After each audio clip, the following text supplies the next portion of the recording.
Hello, friends, and welcome to episode 673 of the Juicebox Podcast.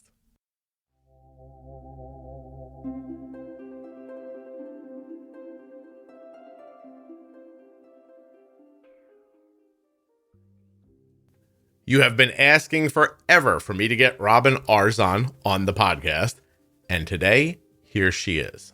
Robin is here to talk about a lot. I asked her a ton of questions of my own, questions from you, the listeners, and she's going to tell us a little bit about what she's doing with today's sponsor, Gvoke Glucagon.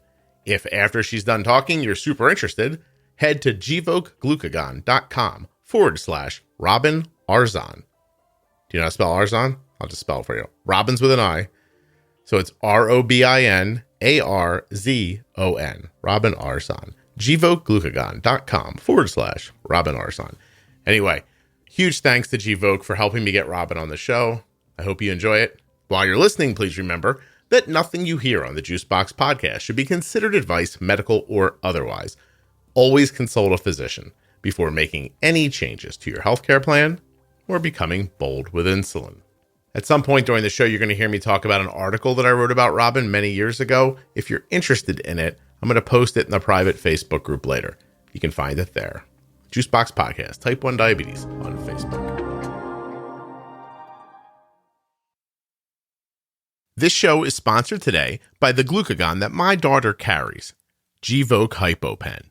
Find out more at gvokeglucagon.com/juicebox. If you're a U.S. citizen who has type 1 diabetes or is the caregiver of someone with type 1, you can spend fewer than 10 minutes filling out a survey at t1dexchange.org/juicebox. This survey will ask you incredibly simple questions about your life with diabetes. It is completely HIPAA compliant, 100% anonymous, and will help people living with type 1. It also supports the Juicebox Podcast when you complete the survey. t1dexchange.org/juicebox. So I'm going to jump right in because I know our time is limited. And usually there'd be some light chit chat where we'd get comfortable, but we'll skip over that. No problem. I'm going to go with my first question. I know you know because everybody who's involved in getting you on the show today told you, but prior to that, do you remember me? You shouldn't, but do you? I'll be honest, I don't. I don't recall our initial conversation, but my team did update me that we have spoken before. I, of course, would understand that you didn't, but it was crazy. Prior to the podcast even starting and at the very beginning of 2015, I got a note from an associate and they said, would you interview this person for me? I think it was for Omnipod or something back then. And they were like, yeah. I said, sure. What's about? I said, oh, she uses Omnipod and she's going to be a lawyer, but she's like a marathon runner now or something like that. And I was like, yeah, sure. So, so we have this long conversation and we're talking about everything. And in the middle of it, you just, started picking through your life a little bit. And you told that, story, which I'm sure you've had to tell a million times since then, about when you were in college and the problem you had in that bar. And I was just like, oh my gosh, this is incredible. And then you and I only ever spoke once more. And we were talking and you said it was, you were saying thank you and whatnot. And you were like, hey, I got to go. I think I'm getting a book deal. And then that was it. And then I've watched your life like explode over the years. And I feel like I know you when obviously I do not. So that's amazing. Wow. So you really have witnessed quite a few moments. I just feel like I feel like a proud parent and no one knows I'm part of the family. That's all. But I guess what I want to really dig in and start by asking you, like from that moment, like back there, and I guess it's like 2015, right? Early 2015. How did you go from a girl who thought she was going to be a lawyer and decided to run marathons, et cetera, to where you are now? Like what pathway did you take? It couldn't have been. Oh gosh. Yeah. A normal one. Lots of pathways, I guess. There's no one right path. Success is often very circuitous and windy. And I think I really align myself with what feels like a yes.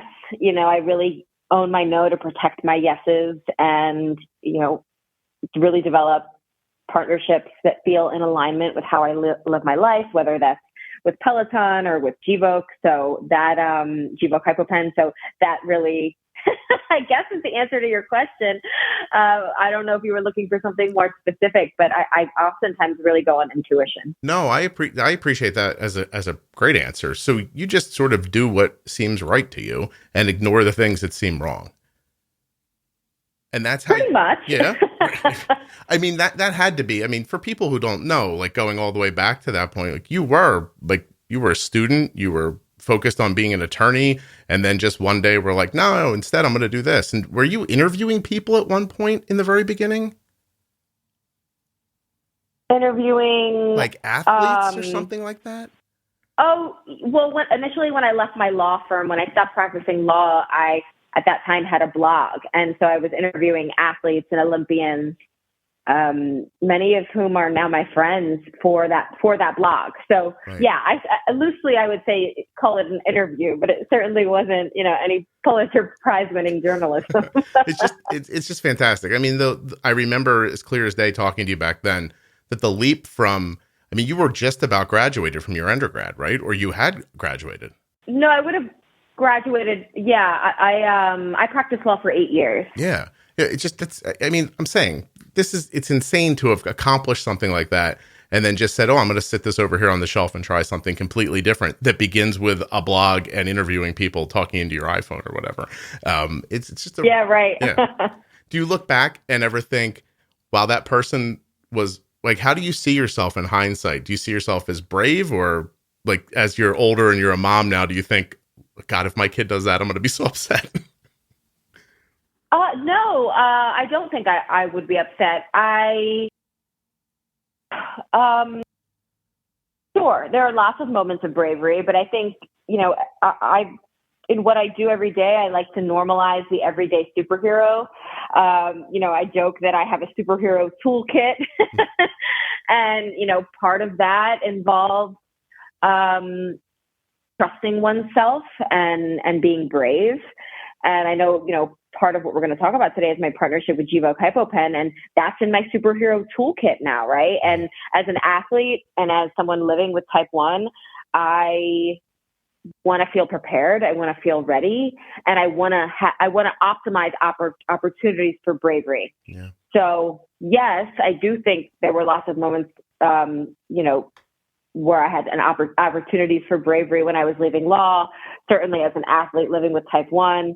And now it's both with passion and preparedness that I navigate the next adventures, whatever they may be. Yeah. Well, it's interesting that you bring it up because I have questions here from listeners of the show, and it's mostly about that. They're just hungry to know how you can do such an intense exercise with type 1. They want to know all kinds of stuff, which I'll ask you about in a second. But the one thing I want to tell you is that I have a really robust Facebook group, like 25,000 people in it. And so I went in there and I just sort of said this just this morning, like, hey, I'm going to talk to Robin today. Do you have questions? And hundreds of questions flow in. But along with them were pictures of children riding bikes, dressed in leotards, and notes from their parents to please tell Robin how much she means to our family. Like, I'm not kidding you, dozens of them. I mean, if I read you every one of the little stories that people sent me, that's what we would do for the next 45 minutes. And so I guess let's start with that. Let's start with their kind of nuts and bolts questions, because people want to know like what your regimen is like before you ride. People with type 1 experience, lows while they're exercising, or sometimes highs from adrenaline. Weightlifting, of course, impacts differently. They want to know everything. They want to know what you eat before you get on the bike. How come they don't see you looking at your blood sugar during that ride because they can't make it through without looking, and all that stuff. So what's your prep like for a ride? It really depends on what my training schedule has been that day. Before I teach at Peloton, I normally have done my own lifting, running, or cycling, depending on what the classes that I'm teaching. Mm-hmm. So, for example, today I ran in the morning, and I didn't I just drank water beforehand. And then towards the end of my run, my blood sugar started dipping a little bit. So I had half my smoothie. Then I went to the gym. I did an hour of weightlifting and some metabolic conditioning. Again, just water throughout. Towards the end of the metabolic conditioning, my blood sugar was dipping a little bit. So I finished the rest of my smoothie. Then I went to the studio. I taught one cycling class and one arms class. And whether I eat like half a banana or a little bit of juice, or usually I'll plan my meals around my training. Okay. So for example, this morning when I drank my smoothie, I didn't take any insulin from my smoothie. I just literally used that sugar during my training. Mm-hmm. And I timed when I was going to be drinking that smoothie based on what my blood sugar was doing. And then my blood sugar was pretty even heading into my cycling class. And then after my cycling class, I had a banana because I saw that my blood sugar was dipping. Throughout the classes, I mean, I know my body. I know how to listen to my body. I can with pretty good accuracy, tell within a range, or at the very least, whether I'm low, average, normal, quote unquote normal, or trending high. Right. I really am that in tune with my body. So yeah, for a 30 or 45 minute class, I really don't feel the need to look at my data. People, I don't know if this is a reference you're going to know, but you're closer to my age than not, so maybe you will. People watch you like they're studying the Zapruder films. I have notes here about I don't see her look at her watch. People have theories that you have your blood sugar in front of you behind a camera where you can look up and see it, but they can't see it. It's fascinating to think about how they're wondering, because I think you're accomplishing something that they haven't been able to accomplish yet, which is take this ride without needing sugar during it or being worried about your blood sugar. And they're just trying to imagine how you're doing it. It's really great of you to share this. So do you see something different when you're strength training? Do you need insulin for that? Yeah. So for strength training, I almost always will have my normal insulin on board. And if I see myself going low, then I'll just plan again. Like I have a smoothie that I drink every single morning, and I just literally drink it if and when I'm starting to trend a little bit lower. Mm-hmm. Sometimes depending on, like if I'm going really heavy, like this morning I did a pretty heavy 5x5, that adrenaline is going. And so I was pretty actually even throughout up until the very end because of that adrenaline. Okay. Right. And when I'm doing more cardio based things, then, the chances of me going lower are higher. My chances of me going lower are more likely. Right. But yeah, for things that really pump up adrenaline, I'm mindful of that. And when I'm doing, some days I'll do like 2-hour lifting sessions.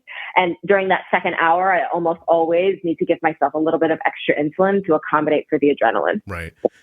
Can I ask you, I don't know if you share this stuff with people, but you're wearing a pump and a glucose monitor, I imagine? Yeah, and I loop them. Oh, you're looping. Oh, very cool. My daughter loops. Mm-hmm. Okay, so I'm going to guess, you're using Omnipod and Dexcom? I am, yes. Cool. So does the loop do a lot of the work, do you find? The algorithm, is it helping? Like when you look back at it later, are you seeing it giving insulin or cutting away, or are your settings kind of rock solid where it just sort of rides the way you have it set up? It definitely helps. I would say that the algorithm is advantageous for sure. And my settings are pretty dialed in, and I really adapt my settings based on what I'm going to be doing, so I know how my body is going to react. And, for example, for long runs, when I was marathon training, I was really grateful to find something like Gvoke HypoPen, because then I would just throw that into my running belt, and I wouldn't have to think about it in the off chance. Thankfully, I've never needed to use any type of glucagon injection. But that's the kind of like peace of mind that I like knowing in the worst case scenario and in a severe, extreme emergency situation that I would be covered. Yeah. But for the most part, my settings are very dialed in, and I am incredibly body aware. And I bet on myself. Well, I have to tell you, I don't, you know what I mean? Like yeah. I don't need to check every 2 seconds because I trust myself, and I'm willing to take a certain certain element of risk. Yeah. So Robin, I'm going to say something right now. Like, you're being a really good sport by trying to talk about how you're doing all this stuff, because I know from having my daughter set really well too, and her settings are rock solid, that when people ask you, like, how do you do that? I say, it's not really, there's not a lot to say, because the settings are so right on that even as you move from activity to inactivity or strenuous activity to cardio or whatever, that your settings are so close that you don't see the impact that they imagine. And that's why I go back to them and I say, you got to get your basal right first. You have to understand how to pre-bolus your meals and the glycemic load and index of the food you're eating. Like, to me, For sure. that's the key. It's not the magic, hey, 25 minutes before you go for a run, eat 15 carbs of, like, I think those are workarounds to a problem that could be fixed other ways, is how I kind of say it. And I really think it's important to observe. When I was diagnosed, I thought to myself, okay, you're going to just have to treat yourself like a science experiment. Like, take in as much data as you're comfortable, and then repeat what works and change what doesn't. And I have plenty of days where I'm just like, oh gosh, why isn't this going my way? But for the most part, I'm able to operate largely unencumbered, because I really approached my care like I had to get curious. I had to get curious. Instead of getting frustrated, get curious. See, the way I think about it is you have to have these experiences over and over again. And when they do go wrong, which they inevitably will, instead of kind of like being upset by it, treat it as a learning experience. Look at what happens so you can make adjustments for the next time. I think we're saying the same thing, really. Yeah, that's very cool. Yeah, that's excellent. Hey, I'm going to jump around a little bit, these questions a little bit. Here's a less serious one. This is a quote. How do I walk away from a spin class without my crotch and butt feeling like it's been pummeled by a sledgehammer and set on fire? Do you have anything about that? That's funny. You do get used to it. I would say check your bike settings, because you should not feel like you've been set on fire. But I would say, definitely check your bike settings to make sure that you're seated on the bike appropriately. But otherwise, you do get used to it after a few classes. Okay. When you have, I don't know if you share this, but you appear to have as little body fat as humanly possible. Do you feel like your pod and Dexcom, does it feel different? People want to know when you don't have as much body fat when you're inserting them. Or how would you Sometimes even know? I have inserted them in areas where I actually feel it go. The other day I inserted it accidentally, like in my oblique, and that did not feel so great. Mm-hmm. So I removed that pod a little bit early. But I try to choose areas that have a little bit more cushion. Are you aware of that photo? Do you know Chris Freeman? He was an Olympic cross-country skier, has type 1. There's a and I don't know him personally, but yes, you know who I mean. Him, yeah. There's this very popular photo of him where he's wearing his Omnipod like up on his pec. And I always, like, when I saw that photo, I thought, well, I can find a place on my daughter if he can wear it there. So I guess there's a lot of pinching that goes on when you put it on. But I always use that one. Yeah, I always pinch up for sure. You have to, right? People are wondering if you have any advice for young athletes who have type 1 and have been recently diagnosed about making the transition from their, the life before they had to worry about their blood sugars to it. Recent diagnosis is tough, right? Because you're just figuring out what works, right? Like, there's no part of the difficulty and the challenge of type 1 is that it is unpredictable. Like, that's what's so cool about the Gvoke HypoPen Be Ready campaign, is that it's like, that's the message, is be ready.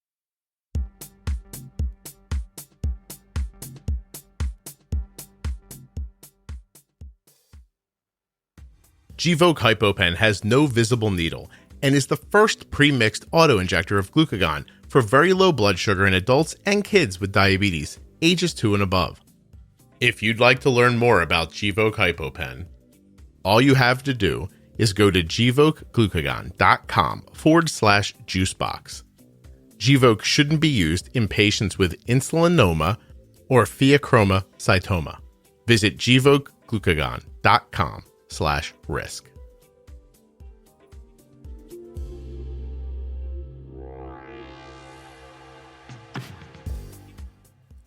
And don't forget, if you'd like Gvoke to know that you heard Robin on this podcast, visit gvokeglucagon.com/Robin Arzon. Now let's get back to Robin. She was saying something about be ready. I love that message because it's encouraging someone to really advocate for themselves. And, we are warriors. We are diabetes warriors, but it doesn't mean that we can't advocate for ourselves and then prepare for how we define our finish line or what that finish line looks like. So I would say for young athletes, advocate for yourself. If you want to continue playing that sport, you absolutely can and should. Now you're just going to have insulin and maybe a Gvoke HypoPen in your toolkit. But, that initial journey, is challenging. And then as you bring in different elements, then that is, you kind of have to recalibrate, what the facts and what the care are. Mm-hmm. But I think focus on what you can do rather than what you can't do. And I do understand, especially as it relates to children, caregivers are really just trying to keep kids healthy and safe, but we should be doing so in a way that encourages them to lead really dynamic and robust lives, and they can absolutely continue to do that safely. Yeah, I like what you just said there about focus on what you can do, because you can build off of that. So maybe you're mm-hmm. not, maybe you can't go do the run you used to exactly do right away, but do the things you can do, learn from that, and then adapt as you go along. That's a really great idea, honestly. Right. Yeah. I keep thinking when you're talking about Gvoke that the HypoPen is the first glucagon that my daughter's actually carried with her because of the form factor. Oh, good. Prior to that, we would stash them at the house or at school, but they were never on her person. And now she has them constantly with her. And 6 months from now, she's leaving for college for the first time. And it is a real sense of calm for me, knowing that it's something that's on her person all the time. Yeah, I agree. Yeah. Tell me about the Be Ready campaign. I know you're involved in it, and what's its aim? Well, as I mentioned, it's the idea that we're empowering folks living with type 1 to give themselves peace of mind. When I think be ready, I'm thinking keys, cell phone, water, rescue carbs, like glucose tabs in the event of a low blood sugar. And then for severe low blood sugar instances, you've got the Gvoke HypoPen, which hopefully you don't need, right? But, you throw it in your backpack. I throw it in my running pack. I have it in my training. I take a bag, when I go to lift heavy weights, and I have that in my training bag. So that's the idea behind it, is that, this is something that you are going to use and only in an extreme circumstance, or perhaps a loved one would use for you if you are, in a really unpredictable, severe low blood sugar event. Hey, I feel weird for knowing things about you that other people told me, but are you plant-based with your eating style? I am. Yeah, I've been plant-based for almost 9 years. Okay. So, how long have you had type 1? 2000 and less. I was vegan before I was type 1. Oh, okay. 2013, I want to say, maybe. Yeah. I love that you don't know. Right. I don't know exactly when my daughter was diagnosed. Yeah, I don't know. I mean, it's interesting because I had such a life. My primary ways of identifying in the world don't happen to relate to me, living with insulin and living with these bionic products. My identity is a lot of things. So I don't think about it that much, and folks, I do have followers who are like, oh, well, why don't you talk about this? Why don't you talk about that? And it's not that we're talking about it today. It's not that I'm unwilling. It's just that there's so many other things that I think about in my day to day that really empower me to live boldly. Yeah. It's funny. People were asking if you saw a difference between, how you had to use insulin plant-based but in prior. So you obviously don't know. But do you think, generally speaking, do you use, what's the impact on, there's still a lot of protein in what you're eating. Do you see protein spikes like people do when they eat a cheeseburger and then see a rise 90 minutes later from the protein? Do you see that with what you're eating? No. Not at all. Mm-mm. Okay. Wow. I very rarely, it's only when I eat processed foods. Of course, we all know like the pizzas and things like that I would use non-dairy cheese. But I eat a lot of the same stuff day in, day out. So, how food is going to affect my body is at this point largely predictable. Mm-hmm. And being plant-based enables me, obviously that's a very personal choice, enables me to heal faster from my workouts and really feel like, I have control over where my food is coming from and what that looks like. How often would you say do you have, well, first of all, what's the range you shoot for when you're not working out? Where are you hoping for your blood sugar to be? I try to keep it between 90 and 100. Cool. Okay.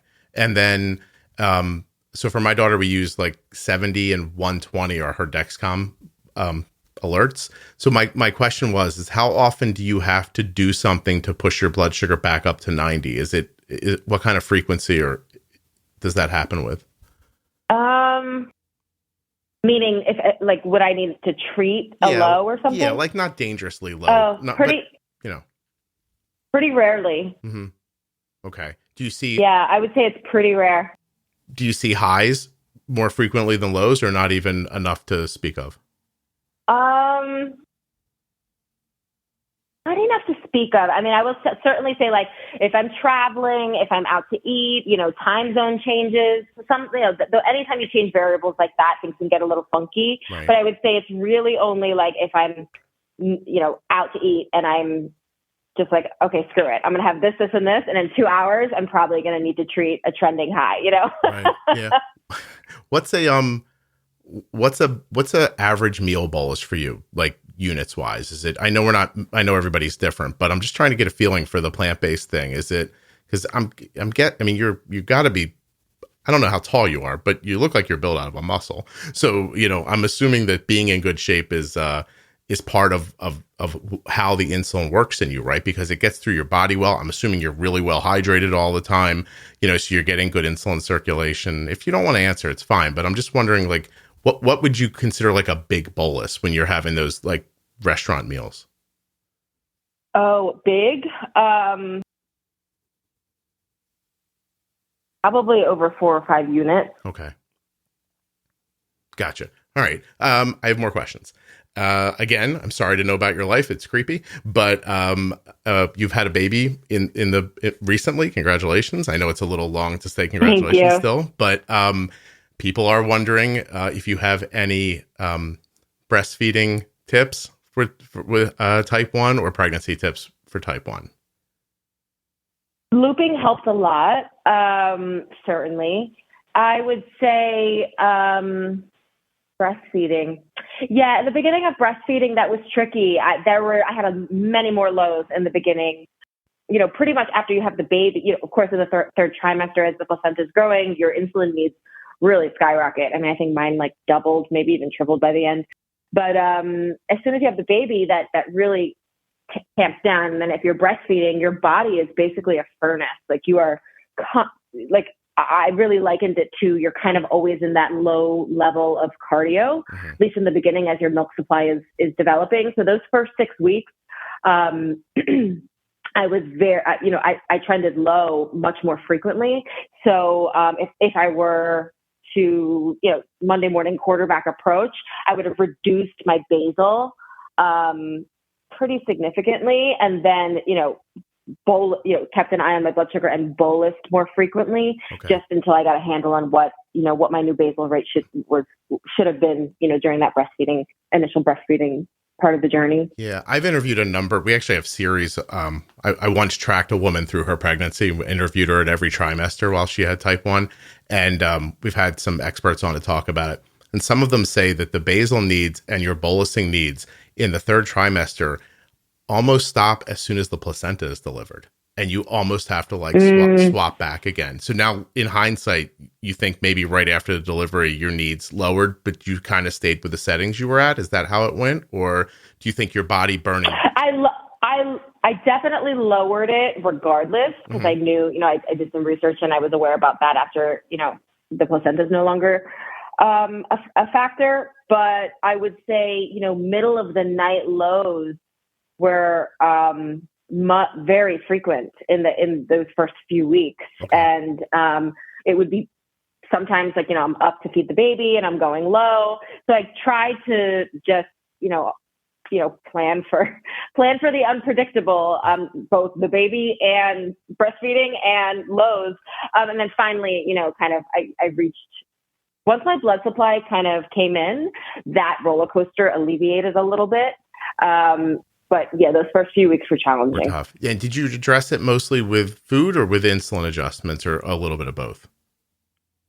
I think it was definitely a little bit of both. Initially, it was predominantly food. I would just be like, okay, it's 2 a.m. I'm just going to eat half this whatever banana, or drink some juice.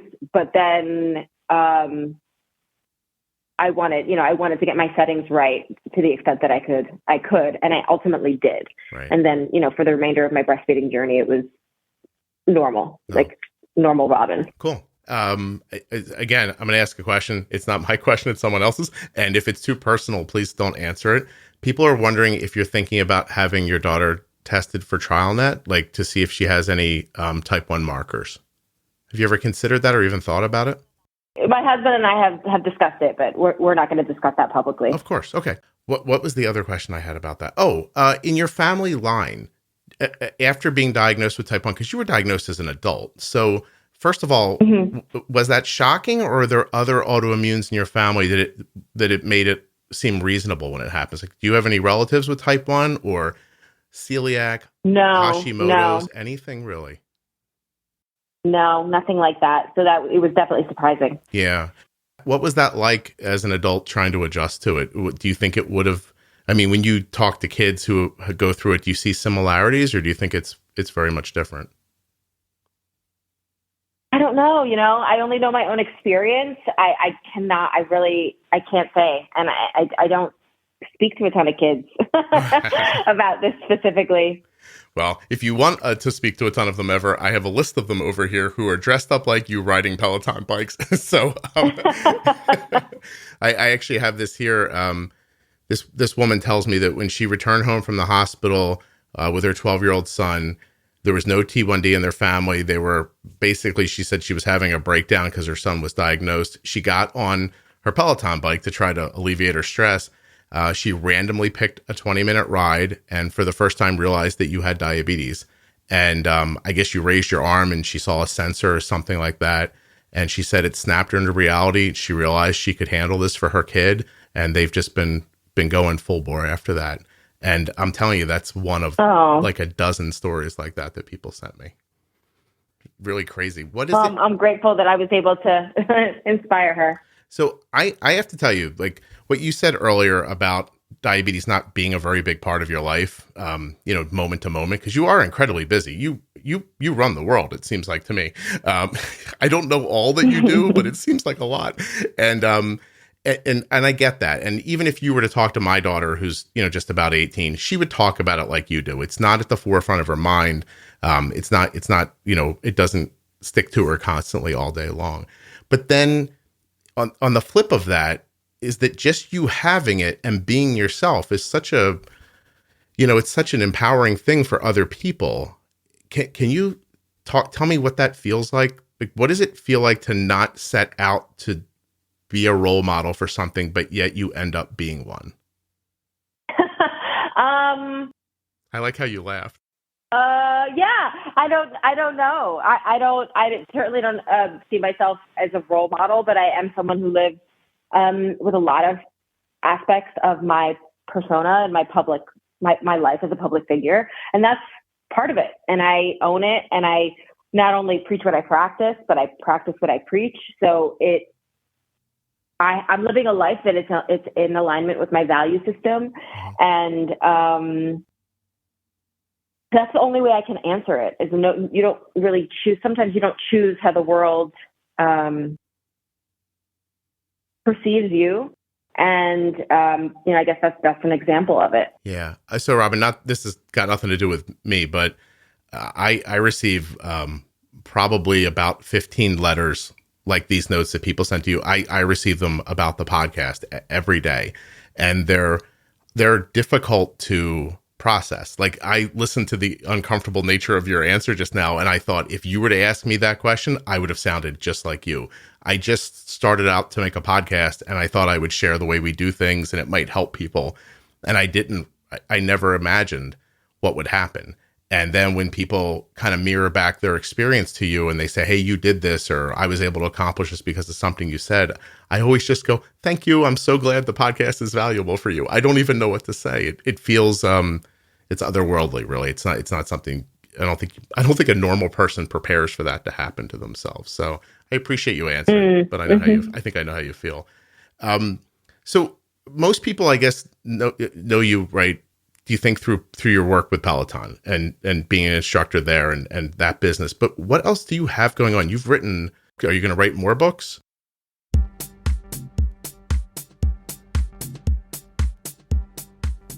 When you have diabetes and use insulin, low blood sugar can happen when you don't expect it. Gvoke HypoPen is a ready-to-use glucagon option that can treat very low blood sugar in adults and kids with diabetes, ages 2 and above. Find out more. Go to gvokeglucagon.com/juicebox.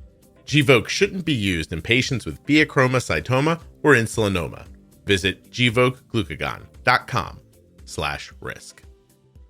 Once again, Robin's link for Gvoke Glucagon is gvokeglucagon.com/Robin Arzon.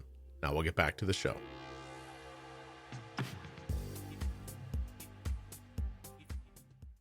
Yeah, I've written a few books. I had 2 New York Times bestsellers. The first one, Shut Up and Run, and the second is my first children's book, Strong Mama. I just submitted the manuscript for my 3rd book. I have some cool partnerships happening, in the fashion and beauty space.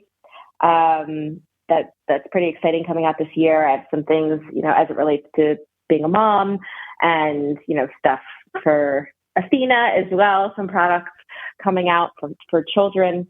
And, of course, my partnerships with companies like Gvoke HypoPen, natural corollaries to how I live my life, right? So whether it's, being able to continue to be bold as someone living with diabetes, because I have the Gvoke HypoPen in my back pocket, essentially, or whether it's, continuing to put out more amazing content with Peloton globally, those synergies are really important to me. And I partner and invest only in companies that I really use and align with my day-to-day. So, for example, I'm an investor in Athletic Greens, AG1. That is a company that I really believe in. So any of the partnerships that I speak about publicly as an investor and a brand ambassador are things that I really use. Mm-hmm. Wow, that's amazing. The Athletic Greens, that's a drink, right? That brings nutrients, vitamins, that sort of stuff? Yeah, exactly. So I'll throw that in my water in the morning. What's in your smoothie? You mentioned your smoothie like it's a friend. I don't know if you realize that. Like when you speak about it like it's a person in your life. So what's in that smoothie? So the smoothie is about, one serving is about 20 carbs. And the carbs would change. It might be mango one day, it might be berries, but I'll do the carb count based on, or I'll know what the carb count is and kind of use that as a work back approach. Vegan protein, I'll put magnesium in there. I'll put the AG1 in there. What else is in there? Some vitamin D, sometimes some chia seeds, sometimes some hemp hearts. It really depends on what we have in the cabinet. But it might be as many as like 10 to 15 ingredients, depending on the day. And then greens, we'll always throw in kale, spinach, whatever we have in the fridge. You make it yourself at home every day? Mm-hmm. Oh, wow. Does you're married, correct? Yeah. Yeah. Do you and your husband keep a similar kind of diet, or do you eat 2 different ways? No, we eat pretty much the same together every day. Yeah. Would it be difficult, do you think, if one did something one way and one did something the other way? Or just more work, maybe? It probably would make it, certainly we would have more dishes. It's a lot easier to eat as a family. I will say that. Yeah. What does I don't even know if you think about it this way, but do you think of the way you eat as a style? Is it something that you know what I mean? Like, do you have cheat moments, or is it not? Or do you just? There's part of me that thinks that you are just a person who sets a course on things and does them and doesn't deviate from them. But I'm trying to find out if that's the case or not. Yeah, I don't really have a philosophy of like, this is a cheating day or meal. Mm-hmm. You know, I don't live a life that I feel like I need to have a vacation from. Like, I don't only live for Saturdays. You know, my life is freaking awesome. Right. Similarly, I fuel in a way that makes me feel really good. And I love the food that I eat. Yeah. So I don't feel the need to kind of sneak away and have a cheat. Right. If I feel like having something, you know, if I want to eat birthday cake, I'm going to eat birthday cake. If I want to have dessert, I'm going to eat dessert. You know, I don't feel the need to kind of reward myself or punish myself using food. Okay. No, I mean, it makes a lot of sense. And so are you aware of your caloric intake during the day or anything like that? Or you just sort of like, basically you eat what you eat? Sounds like pretty repetitiously at the very least. So you probably know what you're taking in day to day. Roughly, yeah. I would say I eat pretty intuitively, but I have a general sense of macros and micronutrients. Yeah. Mm-hmm. Okay. Is that something you were able to figure out on your own, or did you go to someone to help you understand the nutrients that your body specifically needed? Because it occurs to me, I mean, just as a sidebar for a second, you know, we talk to a lot of different people on the podcast, and we have this one series called How We Eat, and people just come on and tell the different things that they, you know, some people are keto and some people are plant-based, etc. And they come on and they talk about it. But what I find talking to people is that the happiest ones are the ones that seem to have found the eating style that fits their body. And that it just, you know what I mean? It's what works for them. They're happy and they're healthy and they're unencumbered. And that ends up being the right answer. So I don't know. I forgot my question, but I'm assuming that's what, I got my question again. I found it. Did you have to go to somebody to have somebody tell you, hey, these are the macros that you need? Or how would a person go about figuring something like that out? Well, nutritionists are certainly very helpful in that, you know, getting an understanding of your lifestyle, how active you are. And that is a very important, I would say, stop on the journey for somebody who is really just trying to educate themselves and do that kind of exploratory, I guess, conversation. Mm-hmm. I've done I've really educated myself about what works for me. And again, to your point, is find what works for you. There isn't a one size fits all. And I definitely recommend, you know, seeking out a professional to help you calculate, you know, if macros are of interest. It's certainly not required for all folks, but it can be helpful data.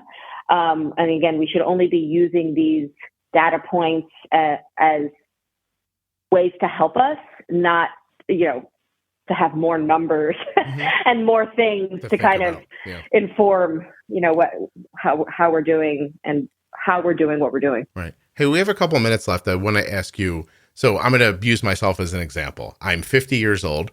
I make a podcast about 12 hours a day. And in my free time, I walk to the bathroom, the shower, and my bed. I am not getting enough exercise. So at Christmas time, I was like, okay, well, what seems low impact for me that I could get started with? And I got a bike. I rode the bike for 3 weeks before my knee started hurting. And now next month, I'm having my meniscus repaired. How do people who... Oh, no. No, don't worry. It'll be fine. But how do people who want to do something, like what path is there to success, right? Because I made the decision and I made the move and I started doing it. And okay, I had a you know, a physical limitation and I'm going to fix it and I'm going to get right back to it. But I mean, how should people start? Because I mean, I watched a video of you riding that bike. I'm 100% certain I would have a stroke or a heart attack if I did that. So, but I do believe I could get to it. But what is that? Like, how do I get to it is my question. Like, you know what I'm saying? Like, how do people go from inactivity to activity with the best chance for success? Yeah, I would say small, consistent choices.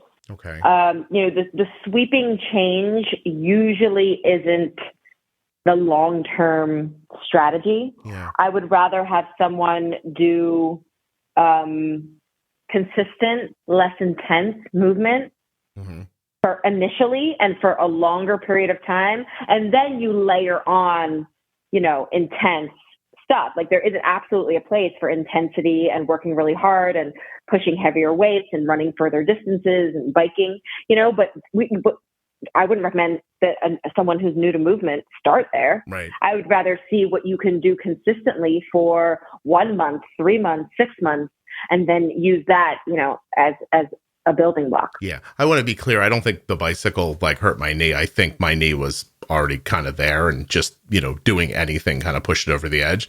So just, lower,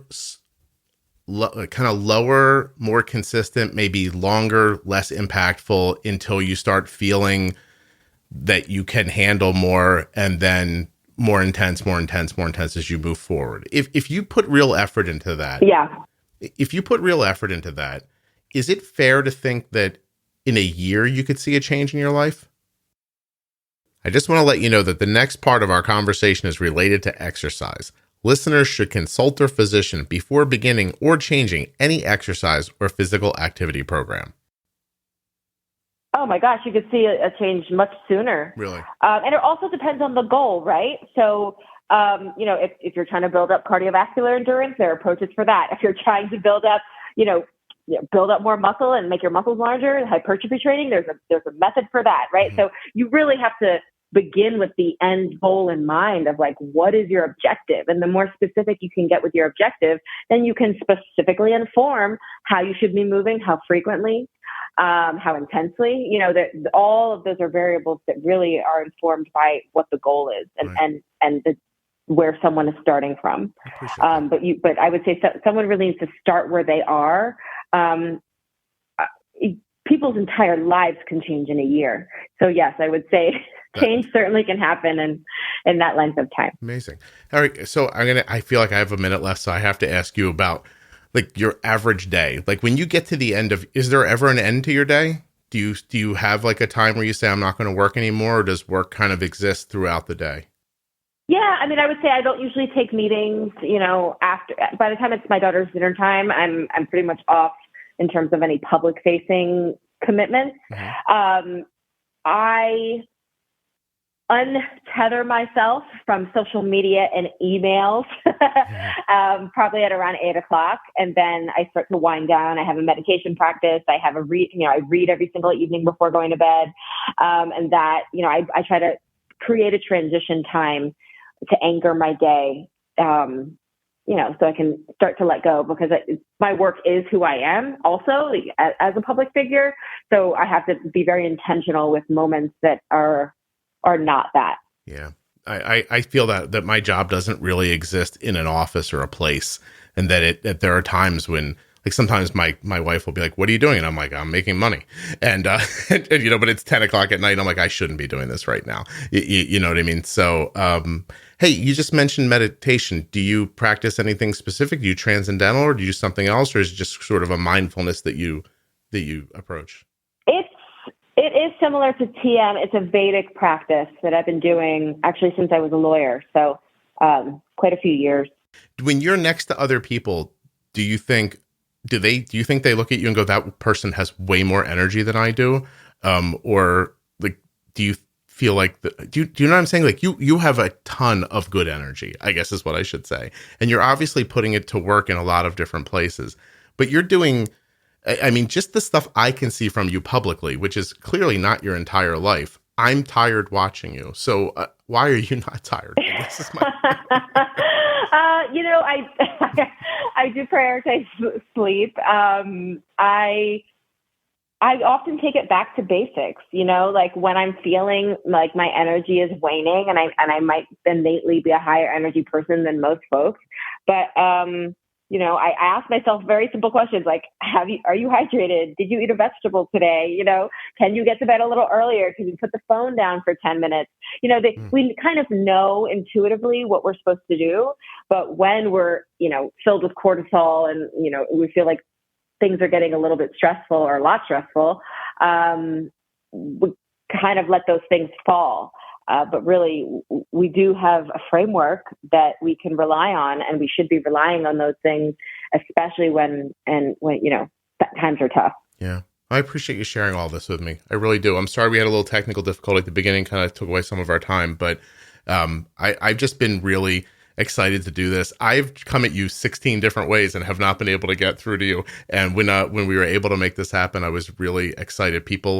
I'm going to tell you, Robin, that people that I know in the industry, when I said I was interviewing you, they were like, "How did you get Robin to come on your podcast?"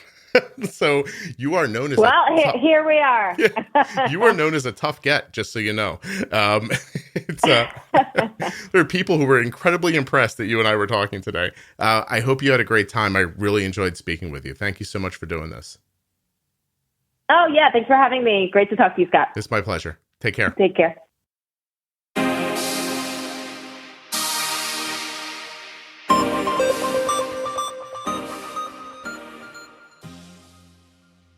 A huge thank you to one of today's sponsors, Gvoke Glucagon.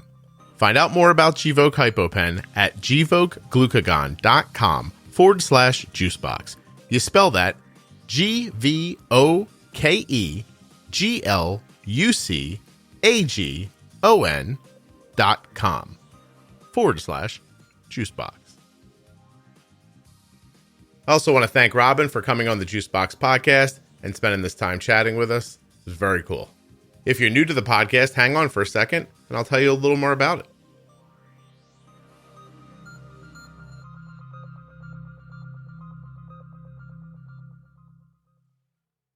First, I'll run through some links. GVOKEGlucagon.com/Robin Arzon. Hit that link. Let Gvoke know you heard Robin here on the podcast. And if you're a U.S. resident who is the caregiver of a type 1 or has type 1 themselves, please again consider going to t1dexchange.org/juicebox and taking that quick survey. Now, if you're new to the podcast and you just came by to hear Robin, you should stay and hang out. There are over 600 more episodes for you to enjoy.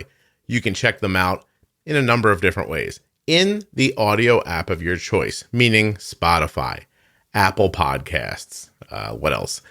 I think Google's got a podcast app. There's a ton of podcast apps or other audio apps where you just search for Juicebox Podcast, Type 1 Diabetes, hit subscribe or follow, and you're on your way.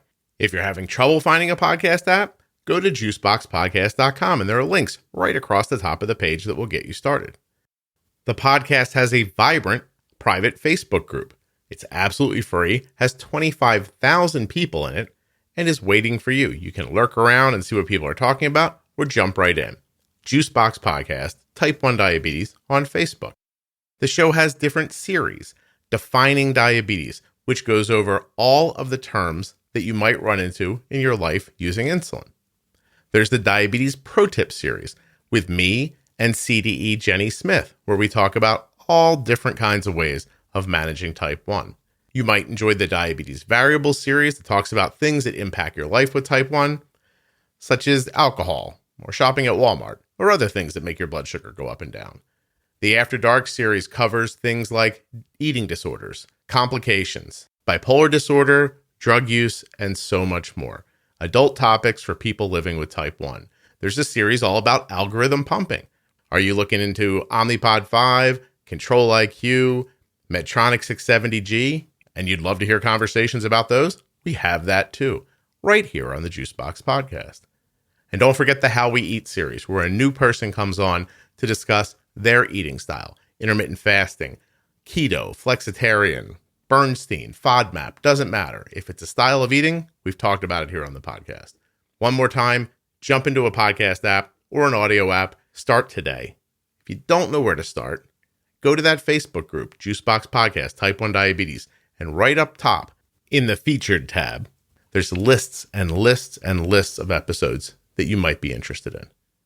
Thank you so much for listening today. I'll be back very soon with another episode of the Juicebox Podcast.